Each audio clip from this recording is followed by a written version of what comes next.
வணக்கம். இன்றைக்கி நம்ம பார்க்க போகிற சமையல் ஒரு 3 வகையான மட்டன் சிக்கன் ரெசிபி தான் பார்க்க போகிறோம். மட்டன் சுக்கா, மட்டன் உப்பு ரோல், அதே மாதிரி சிக்கன் உப்பு கறி. இது 3 தான் இன்றைக்கி பார்க்க போகிறோம். ரொம்ப சிம்பிளாகவும் இருக்கும், நல்லா டேஸ்ட்டாகவும் இருக்கும். இது நீங்கள் சைடிஷாகவும் வச்சுக்கலாம், சாதத்தோட பரட்டி சாப்பிட்றதுக்கும் அருமையாக இருக்கும், நல்லா ட்ரெடிஷ்னலாக இருக்கும். ஸோ வாங்க இது 3 எப்படி செய்யலாங்கிறத பார்க்கலாம். இப்போ ஒரு குக்கர் எடுத்துக்கலாம். ஃபஸ்ட்டு வந்து நம்ம மட்டன் சுக்காவுக்கு வந்து ஃப்ரெஷ்ஷாக ஒரு பொடி ரெடி பண்ணிக்கலாம். ஸோ நம்ம வந்து இதில் தான் நம்ம பண்ண போகிறேன். ஸோ இது பண்ணுறதுக்கு முன்னாடி நம்ம அந்த பொடியை வந்து நம்ம இதிலே நம்ம வறுத்தெடுத்துக்கலாம். பொடிக்கு இதில் பார்த்திங்கன்னா 2 டேபிள் ஸ்பூன் வர கொத்தமல்லி, அதாவது தனியா விதை. இப்போ 1/2 டேபிள் ஸ்பூன் சீரகம் சேர்த்துக்கலாம். அதே மாதிரி 1/2 டேபிள் ஸ்பூன் சோம்பு, 1/4 டேபிள் ஸ்பூன் அளவுக்கு மிளகு. இப்போ இது எல்லாத்தையுமே நல்லா வறுத்துக்கலாம். இப்போ இதில் ஒரு 8 வரமிளகாய் சேர்த்துக்கலாம். இது கூடவே இந்த சைஸுக்கு பட்டை வந்து ரொம்ப சேர்க்க வேணாம், கொஞ்சமாக சேர்த்தா போதும். அதே மாதிரி ஒரு ஏலக்காய், ஒரே ஒரு கிராம்பு. வாசனை பொருட்கள் வந்து ரொம்ப சேர்த்தோம்னா மட்டனோட வாசனை வந்து போயிடும். அதனால் இது வந்து ரொம்ப கம்மியாக சேர்த்துக்கோங்க. இது கூடவே ஒரு 1/4 டேபிள் ஸ்பூன் அளவுக்கு கசகசா சேர்த்துக்கலாம். இது எல்லாமே நல்லா வாசனை வர அளவுக்கு வறுத்துக்கலாம். இப்போ இது கூடவே ஒரு கொத்து கருவேப்பிலையும் சேர்த்துக்கலாம். இதையும் சேர்த்து நல்லா மொறுமொறுன்னு வறுத்துக்கலாம். இப்போ நல்லா வறுபட்டுருச்சு. இதை வந்து ஒரு மிக்சி ஜாருக்கு மாற்றிக்கலாம். இப்போ இதில் 15 சின்ன வெங்காயம், ஒரு 3 முந்திரி பருப்பு எடுத்திருக்கேன். இது வந்து நம்ம நல்லா நைஸாக அரைச்சிக்கலாம். இது வந்து சுக்காவுக்கு நல்ல ஒரு டெக்ஸ்சர் கொடுக்கும், மசாலா டெக்ஸ்சரு, சாப்பிட்றதுக்கு நல்லா டேஸ்ட்டாக இருக்கும். அதனால் இதை வந்து நல்லா நைஸாக அரைச்சிக்கலாம். இப்போ அதே குக்கரில் எண்ணெய் சேர்த்துக்கலாம். இதுக்கு வந்து ரீஃபைண்ட் ஆயில் சேர்த்திங்கன்னா டேஸ்ட் வந்து நல்லா இருக்காது, கம்மியாக தான் காமிக்கும். அதனால் நல்லெண்ணெய் இல்லைன்னா கடலெண்ணெய் சேர்த்திங்கன்னா உங்களுக்கு டேஸ்ட் வந்து நல்லா வரும். சுக்காங்கிறதுனால எண்ணெய் கொஞ்சம் கூட விட்டிங்கன்னா தான் உங்களுக்கு நல்லாது. சில பேர் என்ன பண்ணுவாங்க, மட்டனை தனியாக வேக விட்டு எடுத்துகிட்டு அதுக்கப்புறம் வெங்காயம் மசாலாலாம் போட்டு வதக்கி நல்லா சுருள வேக விட்டு எடுப்பாங்க. நான் வந்து இன்றைக்கி எல்லாமே மொத்தமாக அந்த குக்கரில் தான் பண்ண போகிறேன். இப்போ வந்து எண்ணெய் நல்லா சூடாயிருச்சு. சோம்பு வந்து 1 டீஸ்பூன் போல் சேர்த்துக்கலாம். ஏன்னா நம்ம வந்து பட்டை, கிராம்பு, ஒரு ஏலக்காய் வந்து நம்ம வறுத்து அரைச்சிட்டோம். அதனால் ரொம்ப ஸ்பைசஸ் வந்து அதிகமாகிடுச்சுன்னா மட்டனோட ஃப்ளேவர் வந்து எடுத்துரும். சோம்பு நல்லா பொரிய ஆரம்பிக்குது. கருவேப்பிலையில் சேர்த்துக்கலாம். கருவேப்பிலை நல்லா பொரிய ஆரம்பிச்சிச்சு. இதில் பார்த்தீங்கன்னா நல்லா ஒரு 30 சின்ன வெங்காயம் 2ஆக கட் பண்ணி வச்சுருக்கேன், அதை சேர்த்துக்கலாம்.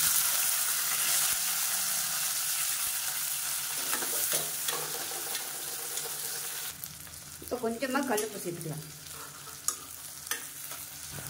வெங்காயம் நல்லா வதங்கிட்டு இருக்கு. நம்ம அரைச்சி வச்சிருந்த வெங்காயம் முந்திரி பேஸ்ட் வந்து சேர்த்துக்கலாம். முந்திரி பருப்பும் ரொம்ப சேர்க்கக்கூடாது, ரொம்ப சேர்த்திங்கனாலும் உங்களுக்கு அப்படியே ஒரு மாதிரி பிசுபிசுன்னு ஆயிரும். அதனால கம்மியாக சேர்த்திங்கன்னா போதும். இப்போ அதில் இஞ்சி பூண்டு பேஸ்ட்டு நல்லா 1 டேபிள் ஸ்பூன் சேர்த்து வதக்கி விட்டுக்கலாம். இப்போ இஞ்சி பூண்டு பேஸ்ட்டு நல்லா வதங்கிடுச்சு, நல்ல ஒரு ஃப்ளேவர் வருது. இந்த ஸ்டேஜில் நல்லா ஒரு 3/4 கிலோ அளவுக்கு வந்து நான் வந்து மட்டன் எடுத்திருக்கேன். மட்டன் பார்த்தீங்கன்னா இந்த சைஸுக்கு கட் பண்ணிக்கோங்க. சைஸுக்கு கட் பண்ணிங்கன்னா உங்களுக்கு அது வெந்து வரையில் கரெக்டாக இருக்கும். ரொம்ப பொடியாக இருந்துச்சுன்னா உங்களுக்கு வந்து சுக்கா பண்ணையில் கரைஞ்சி போயிடும். இதுவே பார்த்தீங்கன்னா பெரிய பீஸாக இருந்துச்சு, எல்லா பீஸையுமே 2 நறுக்கிருக்கேன். ரொம்பவும் பெருசாக இருந்தாலும் நல்லா இருக்காது. இந்த சைஸுக்கு இருந்துச்சுன்னா நல்லாயிருக்கும். இது வந்து வெறும் எலும்பு இல்லாத மட்டன் சுக்காவுக்கு வந்து இதுதான் கரெக்டாக இருக்கும். இப்போ இதையும் சேர்த்து நல்லா வதக்கி விட்டுக்கலாம். மஞ்சத்தூள், உப்பு போட்டு நல்லா வாஷ் பண்ணிட்டு தான் நான் வந்து சேர்த்துருக்கேன். இப்போ இந்த மட்டன் சூடு ஏறி அதில் வந்து தண்ணி விட்டு வரட்டும்.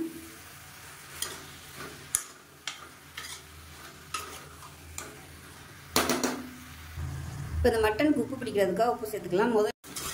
சுக்காவுக்கு வந்து உப்பு அதிகமாக தேவைப்படாது, ஏன்னா நம்ம நல்லா சுருளை விட்டு வதக்கிறதுனால உப்பு கம்மியாக தான் பிடிக்கும். அதனால் போடையில் கம்மியாகவே நீங்கள் சேர்த்துக்கோங்க. பார்த்து பத்தலைன்னா நம்ம லாஸ்ட்டு சேர்த்துக்கலாம். இதில் வந்து நல்லா சூடு ஏறட்டும். இப்போ இதில் கொஞ்சமாக ஒரு சிட்டிகை அளவுக்கு மஞ்சத்தூள் சேர்த்துக்கலாம். மஞ்சத்தூளுமே ரொம்ப சேர்த்தோம்னா அந்த மட்டன் வாசனை வந்து போயிடும். அதனால் எப்பயுமே மஞ்சத்தூள் வந்து சேர்க்கும்போது கம்மியாகவே சேர்த்துக்கோங்க. ஏன்னா நான் கழுவும் போது மஞ்சத்தூள் போட்டு தான் கழுவிருக்கேன். அதனால் கொஞ்சமாக மஞ்சத்தூள் சேர்த்துருக்கேன்.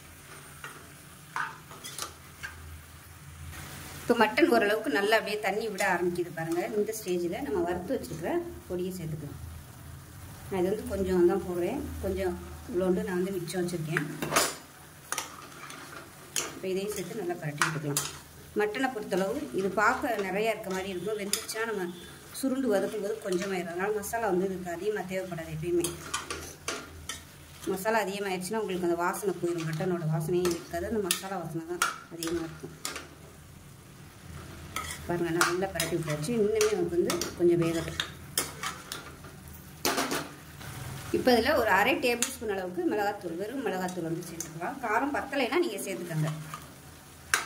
இது வந்து கொஞ்சம் நல்லா சுருக்குன்னு இருந்தால் தான் சுக்கா நல்லாயிருக்கும். சாதத்துல எல்லாம் போட்டு பரட்டி சாப்பிடல, அதனால் கொஞ்சம் காரம் அதிகமாகவே சேர்த்துக்கோங்க. நான் போட்டிருக்க மிளகாய் வந்து கொஞ்சம் காரம் கம்மியாக இருக்கும், அதனால் நான் வந்து கொஞ்சம் மிளகாத்தூள் சேர்த்துருக்கேன். மிளகாத்தூள் வந்து உங்களோட விருப்பம் தான். இப்போ பாருங்கள், எல்லாமே நல்லா வதக்கியாச்சு, நல்லா கொதிக்க ஆரம்பிக்குது. இந்த ஸ்டேஜில் தண்ணி சேர்த்துக்கலாம். இது மட்டனில் வந்து எவ்வளோ தண்ணி இருக்குங்கிறத பார்த்துக்கிட்டு நீங்கள் சேர்த்துக்கோங்க. ஏன்னா ரொம்ப சேர்த்திங்கன்னா அது சுருண்டு வரதுக்கு ரொம்ப நேரம் ஆகும். நான் வந்து சூடாக தான் தண்ணி ஊற்றிருக்கேன். நல்லா கொதிக்க விட்டு தண்ணியை சேர்த்துக்கோங்க. நான் வந்து ஃப்ளாஸ்கில் இருந்ததுனால அப்படியே சேர்த்துக்கேன். பச்சை தண்ணி ஊற்றுனீங்கன்னா உங்களுக்கு மட்டன் வந்து விரச்சாப்பில் ஆயிடும். அதனால் நல்லா கொதிக்கிற தண்ணி சேர்த்திங்கன்னா உங்களுக்கு அந்த ஹீட் வந்து மெயின்டைன் ஆகிடும். இதை வந்து மூடி வச்சிடலாம். இப்போ அதை மூடி வச்சுட்டு நார்மலாக நான் வந்து ஒரு 7-8 விசில் வைப்பேன். நீங்கள் வந்து வாங்குகிற மட்டன் எப்பயும் எத்தனை விசில் வைப்பீங்களோ அதை பொறுத்து நீங்கள் விசில் விட்டுருங்க. நான் வந்து ஒரு 7 விசில் விட்டுட்டு ஸ்டீம் போனதுக்கப்புறம் பார்க்கலாம். இப்போ விசில் விட்டு ஸ்டீம் போயிடுச்சு, எப்படி இருக்குன்னு பார்க்கலாம். வாங்க, அப்படியே நல்லா எண்ணெய் மிதக்க சூப்பராக இருக்குது பாருங்கள். இது வந்து நம்ம நல்லா வற்ற விடணும். தண்ணி வந்து கரெக்டான அளவில் ஊற்றுறதுனால தண்ணி ரொம்ப இல்லை, சீக்கிரமாகவே இது வந்து ட்ரை ஆயிடும். அதனால தான் நம்ம வந்து மட்டனை நல்லா வேக விட்டு தண்ணி வந்ததுக்கப்புறம் நம்ம தேவையான அளவு மட்டும் தண்ணி ஊற்றிடணும். இப்போ பாருங்கள், இப்போ வந்து அடுப்பு நல்லா சிம்மில் விட்டுறலாம். சிம்மில் விட்டுட்டு நல்லா அப்படியே ட்ரை ஆகி வரட்டும். ஸோ உங்களுக்கு இந்த மாதிரி கிரேவியாக வேணும்னு நினச்சிங்கன்னா இதோட நீங்கள் எடுத்துக்கலாம். இல்லை நல்லா அப்படியே சுக்கா மாதிரி நல்லா ட்ரையாக வறுவல் மாதிரி வேணும் அப்படின்னு நினச்சிங்கன்னா இன்னும் நல்லா அப்படியே வற்ற விட்டுருங்க. வற்ற விட்டுட்டு இப்போ நல்லா அடியில் உள்ளதெல்லாம் நல்லா அந்த மாதிரி கரண்டியை வச்சு இப்படி எடுத்து விட்டிங்கன்னா உங்களுக்கு நல்லா அப்படியே ஒன்று ஒத்தையாக கிடைக்கும். இப்போ அது மாதிரி நல்லா வறுத்துட்டு பார்க்கலாம். இப்போ பாருங்கள், நல்லா எந்த அளவுக்கு அப்படியே ட்ரையாக வந்துருக்கு பாருங்கள். இன்னும் நல்லா அப்படியே வறுத்திங்கன்னா உங்களுக்கு நல்லா இன்னுமே நல்லா உதிரியாக ஒத்தையாக வரும் மட்டனு. இதோட அமர்த்துறதுனாலும் நீங்கள் அமர்த்திக்கலாம். பாருங்கள், அந்த மசாலா எல்லாமே ஒவ்வொரு மட்டன்லேயும் நல்லா ஊற்றி பிடிச்சி சூப்பராக இருக்கும். பாருங்கள், அப்படியே சாதத்தில் போட்டு பரட்டி சாப்பிட்டோன்னா அப்படி இருக்கும். இது வந்து இன்னும் ஒரு 2 நிமிஷம் இருக்கும். இப்போ இந்த மாதிரி அடியில் உள்ளதெல்லாம் அப்படி எடுத்து விட்டிங்கன்னா தான் உங்களுக்கு நல்லா டேஸ்ட்டாக வரும். இரும்பு கடாயில் பண்ணிங்கன்னா இன்னும் உங்களுக்கு சூப்பராக வரும். இப்போ நல்லா அப்படியே சுருண்டு வந்துருச்சு பாருங்க. இப்போ லாஸ்ட்டாக கொத்தமல்லி இலை சேர்த்துட்டு அமர்த்திடலாம். மல்லி இலை சேர்த்து நல்லா ஒரு பரட்டி விட்டுக்கணும். மல்லி இலை இல்லைன்னா கருவேப்பிலை, அவ்வளோதான். அருமையான மட்டன் சுக்கா ரெடி ஆயிடுச்சு, சூப்பராக இருக்கும். ஸோ இதே மாதிரியே செஞ்சு பாருங்கள். செஞ்சு பார்த்துட்டு எப்படி வந்துச்சுங்கிறத சொல்லுங்கள். வீடியோ பிடிச்சிச்சா லைக் பண்ணுங்கள், கமெண்ட் பண்ணுங்கள், சேனலை சப்ஸ்கிரைப் பண்ணுங்கள், பக்கத்தில் உள்ள பெல் பட்டனையும் ப்ரெஸ் பண்ணுங்கள். நன்றி. இப்போ ஒரு குக்கர் எடுத்துக்கலாம். குக்கர் நல்லா சூடாகிடுச்சு. நல்லெண்ணெய் சேர்த்துக்கலாம். நல்லெண்ணெயில் செஞ்சோம்னா டேஸ்ட் நல்லா அட்டகாசமாக இருக்கும். அப்படி இல்லைன்னா கடலை எண்ணெய் சேர்த்துக்காங்க, நல்லாயிருக்கும். ரீஃபைண்ட் ஆயில் சேர்த்திங்கன்னா உங்களுக்கு டேஸ்ட் நல்லா இருக்காது, கம்மியாக தான் கிடைக்கும். இப்போ எண்ணெய் நல்லா சூடாகிடுச்சு. இதில் பார்த்தீங்கன்னா சின்ன வெங்காயம் 2ஆக கட் பண்ணதை சேர்த்துக்கலாம். நான் வந்து ஒரு 150 அளவுக்கு எடுத்திருக்கேன் சின்ன வெங்காயம். அதை நல்லா வதக்கிக்கலாம். பெரிய வெங்காயத்தோட சின்ன வெங்காயம் சேர்த்திங்கன்னா தான் டேஸ்ட் நல்லா வரும். இது கூடவே ஒரு கொத்து அளவுக்கு கருவேப்பிலை சேர்த்துக்குவேன். அதோடவே வரமிளகா வந்து விதையெல்லாம் எடுத்து வச்சுருக்கிறேன். உங்களோட காரத்துக்கு தகுந்த மாதிரி சேர்த்துக்கோங்க. நான் வந்து சின்ன வரமிளகாய் இருந்ததுனால ஒரு 25 வரமிளகாய் எடுத்திருக்கேன். பெருசாக இருந்துச்சுன்னா நீங்கள் வந்து ஒரு 10 வந்து கிள்ளி போட்டுக்கோங்க, இதை சேர்த்துக்கலாம். ஸோ நமக்கு வந்து காரங்கிறது வந்து இந்த வரமிளகாயோட காரம் தான். இது வந்து நல்லா எண்ணெயில் வதக்கிக்கலாம். இப்போ இதில் தேவையான அளவுக்கு உப்பு சேர்த்துக்கலாம். இப்போ வெங்காயம் ஓரளவுக்கு வதங்கிடுச்சு. இதில் 1.5 டேபிள் ஸ்பூன் அளவுக்கு இஞ்சி பூண்டு பேஸ்ட்டு சேர்த்துக்கலாம்.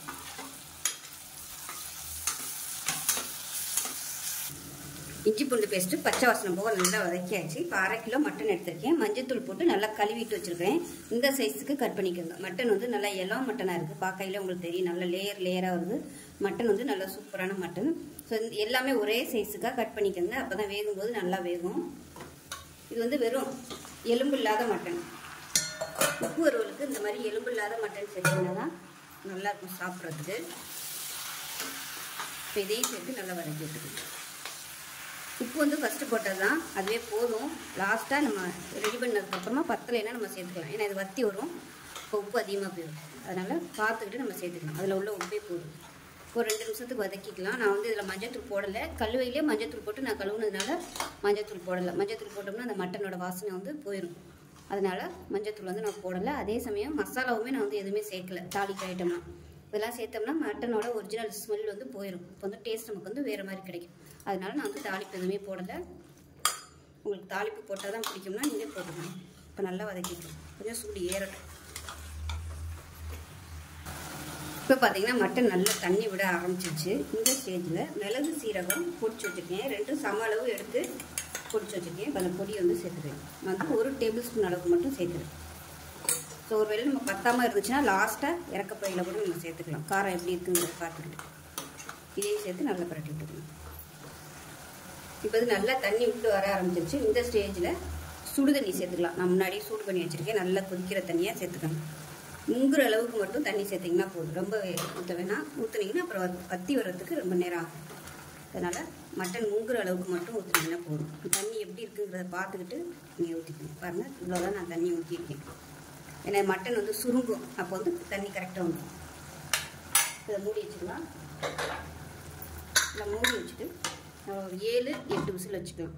நீங்கள் வாங்குகிற மட்டன் வந்து நார்மலாக எத்தனை விசில் வைப்பீங்களோ அதுக்கு தகுந்த மாதிரி நீங்கள் விசில் வச்சுக்கோங்க. மட்டன் வந்து ஒவ்வொரு மட்டனுக்கு தகுந்த மாதிரி விசில் மாறுபடும். இளம் ஆட்டுக்கறியாக இருந்தால் உங்களுக்கு 6 விசில் போதும். முத்துன ஆடாக இருந்துச்சுன்னா கண்டிப்பாக நீங்கள் 8 விசில்னாலும் வைக்கணும். அப்போ தான் மட்டன் வந்து நல்லா வேகும். இப்போ வந்து ஒரு 7 இல்லை 8 விசில் விட்டதுக்கப்புறம் பார்க்கலாம். இப்போ ஸ்டீம்லாம் போயிடுச்சு. விசில் விட்டு நல்லா ஒரு 8 விசில் விட்டுட்டேன். இப்போ இந்த மாதிரி தான் இருக்கும். இதை வந்து கேஸ் ஆன் பண்ணிக்கலாம். இனிமேல் நம்ம பண்ண போகிற ப்ராசஸ் தான் ரொம்ப முக்கியம். இப்போ பாருங்கள் இவ்வளோ தண்ணி இருக்குது. நம்ம எவ்வளோக்கு மட்டன் இருந்துச்சு இப்போ நல்லா அப்படியே வத்திடுச்சு. பாருங்கள் மட்டன் அப்படியே சுருங்கிடுச்சு. தண்ணியெல்லாம் நல்லா வற்ற விட்டு எந்த அளவுக்கு நம்ம வற்ற விடுறோமோ அந்த அளவுக்கு இந்த உப்பு கறி டேஸ்ட்டாக இருக்கும். இப்போ அப்படியே சிம்மில் விட்டுரும். கொஞ்சம் நேரம் ஹையில் வச்சுக்கப்போ தான் தண்ணி வந்து சீக்கிரமாகவே வற்றும். தண்ணி வற்றினதுக்கப்புறம் நல்லா அடுப்பை குறைச்சி வச்சுட்டு நல்லா அப்படியே அந்த கலர் வந்து நல்லா அப்படியே கருப்பு கலரில் வரும். அந்த அளவுக்கு சுருளை வதக்கணும்னா தான் அந்த உப்பு கறி வந்து நல்லா இருக்கும் சாப்பிட. இப்போ இதில் காரம் கம்மியாக தான் இருக்குது. அதனால நான் மிச்சம் இருக்கிற மிளகு சீரகத்தையும் அப்படியே நான் சேர்த்துக்கிறேன். சேர்த்துட்டு கலந்து விட்டுருவேன். உங்களுக்கு நல்ல காரம் அதிகமாக வேணும்னு நினச்சிங்கன்னா மிளகுத்தூள் மட்டும் தனியாக கடைசியாக சேர்த்துக்கணும். தண்ணி நல்லா வத்திருச்சு. அடுப்பு வந்து இந்த ஸ்டேஜில் குறைச்சி வச்சிடலாம். குறைச்சி வச்சுட்டு அப்படியே விட்டுருங்க. அப்பப்போ வந்து நல்லா கிளறி விடணும். அடியில் உள்ளதெல்லாம் அப்படி நல்லா சுரண்டி விட்டு நல்லா அப்படியே கருப்பு கலரில் வர அளவுக்கு நம்ம வறுத்து எடுத்துகிட்டு பார்க்கலாம். இப்போ பாருங்கள் மட்டன் வந்து நல்லா சூப்பராக ரெடி ஆயிடுச்சு. இந்த அளவுக்கு நீங்கள் வந்து நல்லா சுருண்டு வர அளவுக்கு நல்லா விட்டிங்கன்னா சூப்பராக இருக்கும். உங்களுக்கு கொஞ்சம் கிரேவியாக வேணும்னு நினச்சிங்கன்னா கிரேவியாக இருக்கையில் நீங்கள் அமர்த்திக்கலாம். இது பாருங்கள் ஒத்தியாக இருக்குது பாருங்கள். ஆறுச்சுன்னா சூப்பராக இருக்கும். அந்த மிளகாவத்தில் எடுத்து சாப்பிடும்போதே அவ்வளோ டேஸ்ட்டாக இருக்கும். அவ்வளோதான். இப்போ நமக்கு ரெடி ஆயிடுச்சு. இப்போ இதில் லாஸ்ட்டாக கருவேப்பிலையில் சேர்த்துக்கலாம். இதுக்கு வந்து கொத்தமல்லியோ எதுவுமே தேவையில்லை. கருவேப்பிலையோட ஃப்ளேவர் தான் இதுக்கு வந்து நல்லாயிருக்கும். கருவேப்பிலை நல்லா கிண்டிட்டு சேர்த்து இப்போ இதில் வந்து உப்பு பத்தலை. அதனால் கடைசியாக கொஞ்சம் உப்பு போட்டிருக்கேன். உப்பு போட்டது தான். அதுக்கப்புறம் நான் உப்பு போடலை. இப்போ கடைசியாக பார்த்துட்டு தான் நான் உப்பு சேர்த்துருக்கேன்.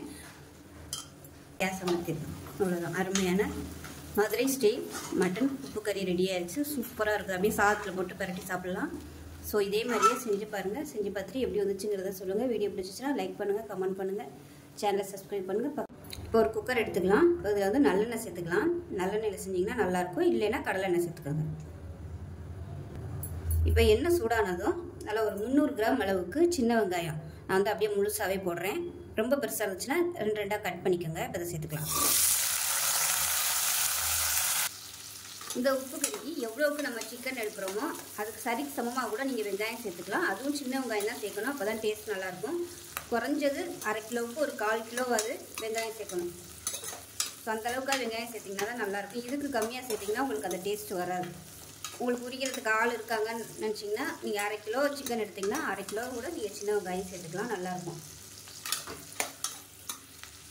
இப்போ சின்ன வெங்காயம் லேசாக வதங்கிடுச்சு. அதில் கருவேப்பிலை சேர்த்துக்கலாம். அது கூடவே வரமிளகாய், இதுதான் காரத்துக்கு. அதனால் நீங்கள் எவ்வளோ சேர்க்கணுமோ சேர்த்துக்கோங்க. நான் வந்து ஒரு 30 வரமிளகாய் எடுத்துருக்கேன். எல்லாமே சின்ன சின்ன வரமிளகாய். அதனால் நான் வந்து ஒரு 30 எடுத்துருக்கேன். பெருசாக இருந்துச்சுன்னா நீங்கள் கம்மியாகவே எடுத்துக்கோங்க. இது வந்து 2 நான் கட் பண்ணியிருக்கேன். இது வந்து ரொம்ப குட்டி மிளகா. அதனால் நான் வந்து ஒரு 30 கிட்ட எடுத்திருக்கேன். இப்போ எல்லாமே பார்த்திங்கன்னா இந்த சைஸு தான் இருக்கும். இது இந்த அளவுக்கு தான் குட்டி குட்டியாக இருக்கும். இதையும் சேர்த்து நல்லா வதக்கி விட்டுக்கலாம். இப்போ நம்ம உப்பு சேர்த்துக்கலாம். இந்த ஸ்டேஜில் வந்து உப்பு சேர்த்தோம்னா வெங்காயமும் நல்லா வதங்கிடும். அந்த மிளகாயிலையுமே பார்த்திங்கன்னா உப்பு நல்லா இறங்கிடும். நம்ம சிக்கன்லாம் போட்டு வேக வைக்கும்போது அந்த சிக்கனோட ஜூஸ் எல்லாம் சேர்ந்து அந்த மிளகாய் எடுத்து சாப்பிடும்போது சூப்பராக இருக்கும். அந்த மிளகாய்க்குள்ளேயே சாத்தில் பரட்டி சாப்பிடலாம், அவ்வளோ சூப்பராக இருக்கும்.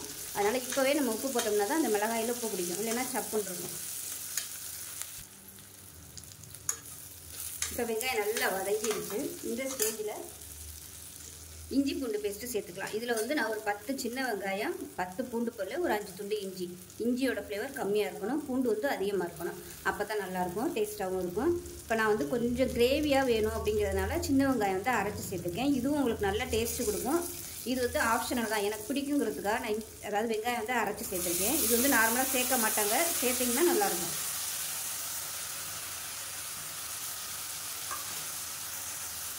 இப்போ இதை நல்லா வதக்கிக்கலாம். அந்த வெங்காயம் இஞ்சி பூண்டோட பச்சை வாசனை போகிற அளவுக்கு வதக்கிக்கலாம்.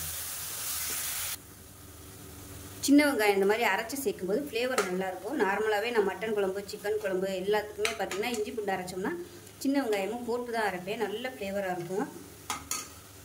நம்ம வந்து ட்ரையாக பண்ணும்போது அந்த வெங்காயம்னா நல்லா அப்படியே ரோஸ்ட் ஆகி மொறுன்னு வரையில் சாப்பிட்றதுக்கும் நல்லாயிருக்கும் அந்த உப்பு வறுவல். இங்கே கிரேவியாக வச்சு சாப்பிட்றது மாதிரி இருந்துச்சுனாலும் அது சூப்பராக இருக்கும், டேஸ்ட்டு நல்லாயிருக்கும். இப்போ இது நல்லா வதங்கட்டும். இப்போ எல்லாமே நல்லா வதங்கிடுச்சு. இப்போ 1/2 கிலோ அளவுக்கு சிக்கன் எடுத்துக்கலாம். வந்து போன் உள்ளது தான் எடுத்துருக்கேன், எலும்புள்ளது எடுத்திங்கன்னா தான் நல்லா டேஸ்ட்டாக இருக்கும். இல்லை போன்லெஸ்ஸாக தான் வேணும்னு நினச்சிங்கன்னா அது உங்களோட விருப்பம்.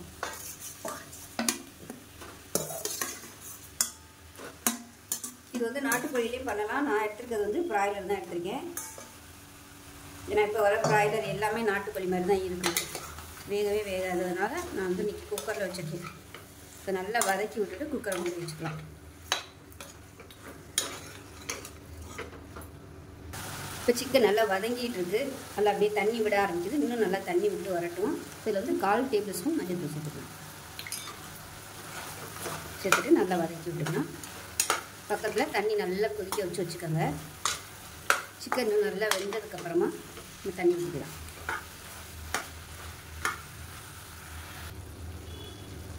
இப்போ சிக்கன் ஓரளவுக்கு நல்லா வதங்கிடுச்சு, கொஞ்சம் அப்படியே சுருங்க ஆரம்பிச்சிச்சு. இந்த ஸ்டேஜில் தண்ணி சேர்த்துக்கலாம். ஏற்கனவே வந்து நான் நல்லா தண்ணி சூடு பண்ணி வச்சுருக்கிறேன், சேர்த்துக்கலாம்.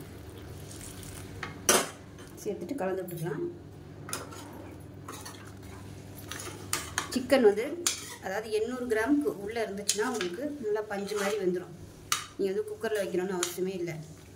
ஒருவேளை உங்களுக்கு கூட கிராம் வந்து 1 கிலோவுக்கு மேலே இருக்குது அப்படின்னு நினச்சிங்கன்னா கண்டிப்பாக நீங்கள் வந்து குக்கரில் வச்சா தான் நல்லா வரும், இல்லைன்னா வேகிறதுக்கு டைம் ஆகும். இதே மெத்தடில் நீங்கள் கடாயில் பண்ணுறதுனால பண்ணிக்கலாம். நான் வந்து குக்கரில் தான் வைப்பேன். குக்கரில் வச்சுட்டு அதுக்கப்புறமா வேணால் ட்ரை ஆக்கிக்கலாம் நம்ம. ஸோ நான் அந்த மெத்தடில் தான் பண்ண போகிறேன். உங்களுக்கு எது விருப்பமோ நீங்கள் அதை செஞ்சுக்கோங்க. உப்பு வந்து பத்தலைன்னா நம்ம லாஸ்ட்டாக போட்டுக்கலாம். குக்கரை மூடி வச்சுட்டு விசில் போட்டுடலாம். விசில் போட்டுட்டு நல்லா ஒரு 4 விசில் விட்டுட்டு பார்க்கலாம். இப்போ சிக்கன் எப்படி இருக்குன்னு பார்க்கலாம். நல்லா ஸ்டீம்லாம் போயிடுச்சு பாருங்கள், இந்த மாதிரி தான் இருக்கும். இது வந்து நம்ம இன்னும் நல்லா வத்த விடணும். இப்போ கேஸ் ஆன் பண்ணிக்கலாம். நல்ல வாசனையாக இருக்குது. இப்போ இந்த ஸ்டேஜில் என்ன பண்ணுறோன்னா நான் வந்து ஒரு 2 டேபிள் ஸ்பூன் அளவுக்கு சீரகம் பொடிச்சு எடுத்து வச்சுருக்கேன், இதை சேர்த்துக்கலாம். இதுக்கு இது மட்டும்தான் சேர்ப்பாங்க, மிளகுலாம் சேர்க்க மாட்டாங்க. உங்களுக்கு பிடிக்கும்னா நீங்கள் வந்து மிளகுத்தூள் சேர்த்துக்கலாம். அதே மாதிரி மிளகாத்தூளும் கொஞ்சமாக சேர்க்குறதுனா நீங்கள் சேர்த்துக்கலாம், உங்களோட விருப்பம் தான். ஆனால் ட்ரெடிஷ்னலாக இப்படி தான் பண்ணுவாங்க, இதில் வேறு எதுவும் சேர்க்க மாட்டாங்க. நல்லா கலந்து விட்டாச்சு. கலந்து விட்டுட்டு இது அப்படியே கொதிக்கட்டும். நல்லா கொஞ்சம் அப்படியே திக்காகி வரணும். இப்போ பார்த்தீங்கன்னா நான் வந்து ஒரு 30 மிளகா சொன்னேன், ஆனால் இதுவே காரம் இல்லை. அதனால் காரத்தை பொறுத்து நீங்கள் மிளகா வந்து கூடவோ குறைச்சோ சேர்த்துக்கோங்க. இந்த ஸ்டேஜில் ஒருவேளை உங்களுக்கு காரம் பத்தலை, ரொம்ப கம்மியாக இருக்குன்னு நினச்சிங்கன்னா மிளகாத்தூள் சேர்த்துக்கோங்க. ஒரு டேபிள் ஸ்பூன் அளவுக்கு சேர்த்துட்டு நல்லா பரட்டி விட்டிங்கன்னா உங்களுக்கு காரம் இறங்கிடும். அதாவது காரம் இல்லைன்னா நான் சொல்கிறேன். இப்போ சிம்மில் விட்டுருங்க, அப்படியே நல்லா ட்ரை ஆகி வரட்டும். இப்போ நமக்கு அருமையான உப்பு வறுவல் ரெடி ஆகிடுச்சு. தண்ணியெல்லாம் நல்லா வற்றிடுச்சு. இன்னும் நல்லா ட்ரையாக வைக்கிறதுனால நீங்கள் ட்ரை ஆக்கிக்கோங்க. நான் வந்து இதோட அமர்த்திக்கிறேன். இப்படியே இருந்துச்சுன்னா சாதத்தில் போட்டு பரட்டி சாப்பிட்றதுக்கு நல்லா இருக்கும் அந்த மசாலாவோட. இன்னும் நல்லா ட்ரை ஆக்குனீங்கன்னா உங்களுக்கு இன்னும் கலர் நல்லா சேஞ்ச் ஆகி சூப்பராக வரும். இப்போ வந்து அமர்த்திடலாம். லாஸ்ட்டாக கருவேப்பிலை சேர்த்துக்கலாம். இதுக்கு வந்து கருவேப்பிலை ஃப்ளேவர் தான் நல்லாயிருக்கும். அது இந்த மாதிரி கிள்ளிட்டு போடும்போது ஃப்ளேவர் சூப்பராக வரும். சிக்கனுமே அருமையாக வந்துருச்சு, நல்லா அப்படியே உடஞ்சிருச்சு பாருங்க. இந்த மாதிரி வெந்துச்சுன்னா தான் நல்லாயிருக்கும் சாதத்தில் போட்டு பரட்டி சாப்பிட்றதுக்கு.